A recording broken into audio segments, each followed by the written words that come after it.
చూడండి, మీరు కలపండి, మీరు చేపెట్టి కలపండి, కలపండి. అలాగా మీరు చూసి వాళ్ళతో మాట్లాడుతుంటే నోట్లు పెట్టి కాదు, వాళ్ళతో మాట్లాడుతుంటారు.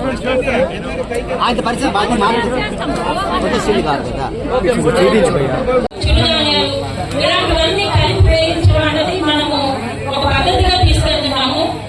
శ్రీకాకుళం జిల్లాలోనే అత్యధికంగా ఈ గారమండలంలోనే ఆ కల్టివేట్ అగ్రికల్చర్ అనేది, how to get benefit from agriculture అనేది నిరంతరం పరిశోధన చేస్తున్నారు.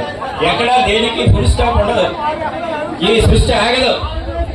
కాబట్టి ప్రకృతి మనకు సహకరించాలి, ప్రకృతి సహకరిస్తుంది, ప్రకృతిని కూడా మనం కాపాడుకోవాలి. ఏర్పాటు చేసిన సందర్భంగా ఈ కార్యక్రమానికి విచ్చేసినటువంటి అగ్రికల్చరల్ జేడీ గారు, అలాగే ప్రముఖ క్షేత్రం బౌద్ధ రామక్షేత్రం, అలాగే వేణుగోపాల స్వామి క్షేత్రమైనటువంటి సాలిగుండంలో ఈ రోజు ఈ కార్యక్రమం ఏర్పాటు చేసుకోవడం చాలా సంతోషదాయకం. అయితే ఈ రోజు మానవ మనుగడ సాధించాలంటే మనకి ఆహారం అవసరం. ఆ ఆహారాన్ని పండించేది రైతులు. ఆ రైతుల యొక్క బాగోగులు చూసి వారు శుభ్రంగా ఉన్నప్పుడే మనందరి మనుగడ ఉంటుందని ఈ సందర్భం తెలియజేసుకుంటూ, అందుకే రాష్ట్ర ప్రభుత్వం ఎప్పుడు కూడా వ్యవసాయ రంగాన్ని ప్రతిష్టాత్మకంగా చంద్రబాబు నాయుడు గారు తీసుకుంటారు. అలాగే ఇప్పుడు కూడా గతంలో 2014-19లో పొలం పిలుస్తుందని కార్యక్రమం ప్రవేశపెట్టి దాదాపు 3,58,000 గ్రామాల్లో సందర్శించే రైతులు సమస్యల్ని తెలుసుకోవడం జరిగింది. తదనంతరం ప్రభుత్వం పూర్తిగా దీన్ని పక్కన పెట్టడం జరిగింది. అయితే మన రాష్ట్రానికి వ్యవసాయ మంత్రిగా అచ్చెన్నాయుడు గారు బాధ్యతలు చేపట్టినప్పుడు ఫస్ట్ సంతకం ఈ పొలం పిలుస్తోంది కార్యక్రమాన్ని సంతకం పెట్టడం జరిగింది.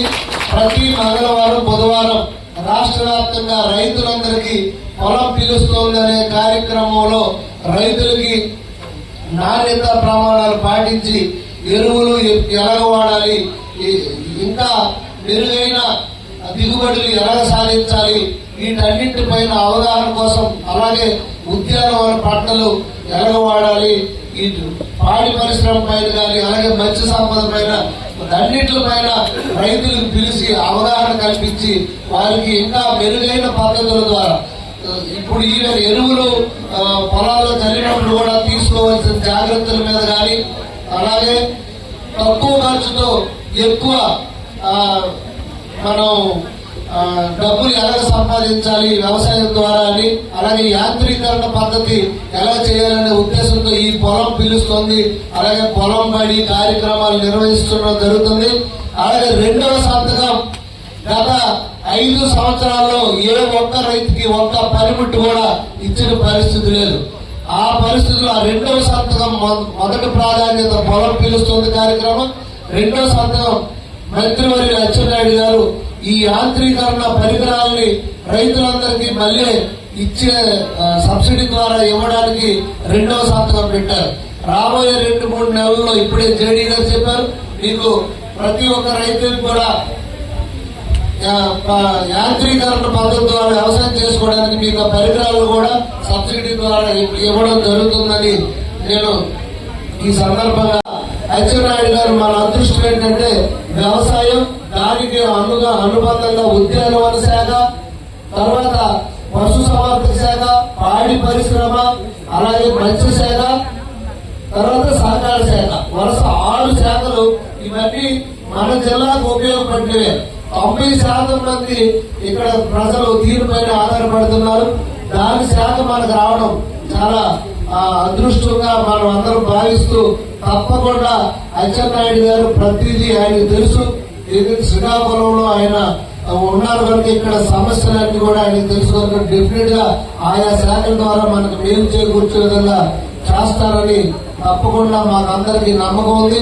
అలాగే కేంద్ర మంత్రి రామ్మోహన్ నాయుడు గారు, అచ్చెన్నాయుడు గారు, నేను వెంటనే ఈ ప్రభుత్వం వచ్చిన వెంటనే కలెక్టరేట్ లో మీటింగ్ పెట్టి యుద్ధ ప్రాతిపదికన తాగునీటిపై మేము దృష్టి పెట్టడం జరిగింది. అలాగే మళ్ళీ నర్సంపేటలో కూడా మీటింగ్ పెట్టి అన్ని బట్ల దగ్గర కూడా గుర్రపు డెక్కలు తీయించడం, అలాగే NREHS ద్వారా పనులు చేయించడం కూడా జరిగింది. ఇంకేమైనా ఉండిపోయినా నెక్స్ట్ ఇయర్ ఖరీఫ్ సీజన్ ముందే మొదలుపెట్టి అన్ని బట్టలు పుడతలతో సహా మొత్తం తీసి మీకు మొదలు ఏదైతే మాట ఇచ్చామో శివారు గ్రామం వరకు ప్రతి ఎకరాకు నీరు అందిస్తామని చెప్పాం.